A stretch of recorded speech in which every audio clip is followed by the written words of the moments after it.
Best judgment assessment. Assessment procedure एक chapter है income tax act के अंदर। उस असेसमेंट प्रोसीजर चैप्टर का टॉपिक है बेस्ट जजमेंट असेसमेंट। सबसे पहले असेसमेंट क्या है? असेसमेंट होता है determination of income and tax liability. Income और टैक्स लायबिलिटी को डिटरमाइन करना, कैलकुलेट करना, निकालना असेसमेंट होता है। असेसमेंट एक एसएससी खुद करता है, उसके बाद असेसिंग ऑफिसर असेसमेंट करता है। जब असेसमेंट एसएससी करता है उसको बोलते हैं सेल्फ असेसमेंट, यानी इसमें एसएससी खुद अपनी इनकम और टैक्स लायबिलिटी निकालता है। जब रिटर्न फाइल की जाती है एसएससी द्वारा, उसके बाद असेसमेंट होती है एओ द्वारा, यानी असेसिंग ऑफिसर द्वारा। तो बेस्ट जजमेंट असेसमेंट जो है, ये असेसमेंट असेसिंग ऑफिसर के बेस्ट जजमेंट के हिसाब से होता है, यानी असेसिंग ऑफिसर जो होता है अपने बेस्ट ऑफ जजमेंट के अकॉर्डिंग वो असेसमेंट करता है।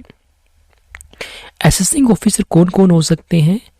Assistant commissioner of income tax, या फिर deputy commissioner of income tax, या फिर additional director of income tax, या deputy director of income tax, या इनकम टैक्स ऑफिसर जिसको सीबीडीटी यानी central board of direct tax द्वारा ऑर्डर इश्यू है, डायरेक्शन इश्यू है, वो भी असेसिंग ऑफिसर हो सकते हैं। इसके अलावा additional commissioner of income tax, या फिर additional director of income tax, या फिर joint commissioner of income tax, या joint director of income tax, ये सब क्या है? असेसिंग ऑफिसर हो सकते हैं।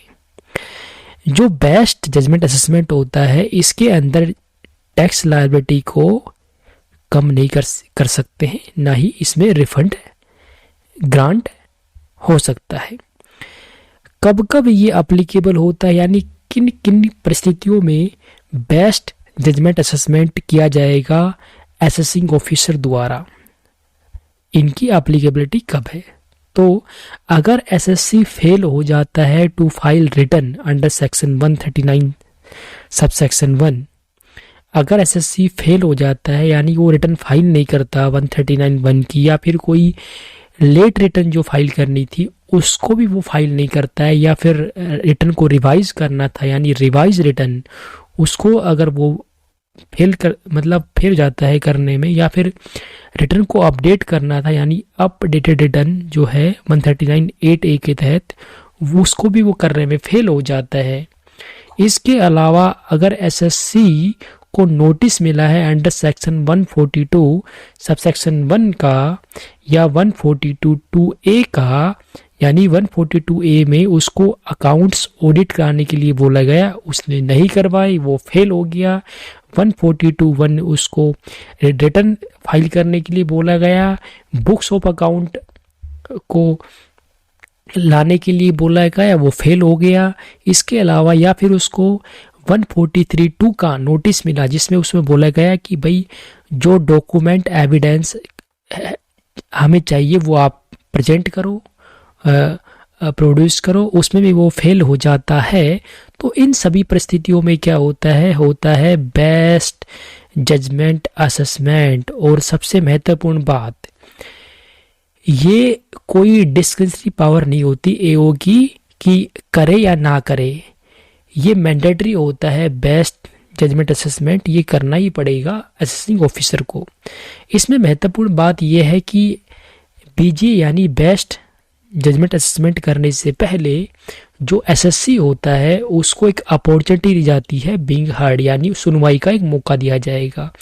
और दूसरी बात, अगर नोटिस अंडर सेक्शन 142(1) के तहत मिला हो, यानी रिटर्न फाइल करने या बुक्स ऑफ अकाउंट प्रोड्यूस करने के लिए बोला गया है, अगर वो नोटिस मिला हुआ है पहले ही, तो फिर उसको अपॉर्चुनिटी नहीं दी जाएगी सुनवाई के लिए।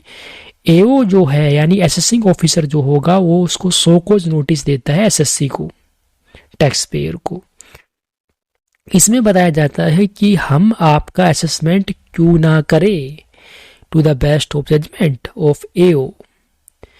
तो एक 100 को नोटिस दिया जाता है एओ द्वारा एसएससी को। इसमें जो टाइम लिमिट होती है यानी जो बेस्ट जजमेंट असेसमेंट जो होगा वो आपका कंप्लीट हो जाएगा जिस असेसमेंट ईयर में एसएससी यानी टैक्स पेयर ने इनकम को असेस किया था, उस असेसमेंट ईयर के ख़त्म होने के 12 महीने के अंदर बीजीए कंप्लीट हो जाएगा, यानी बेस्ट जजमेंट असेसमेंट जो है वो कंप्लीट हो जाएगा। तो ये था बेस्ट जजमेंट असेसमेंट।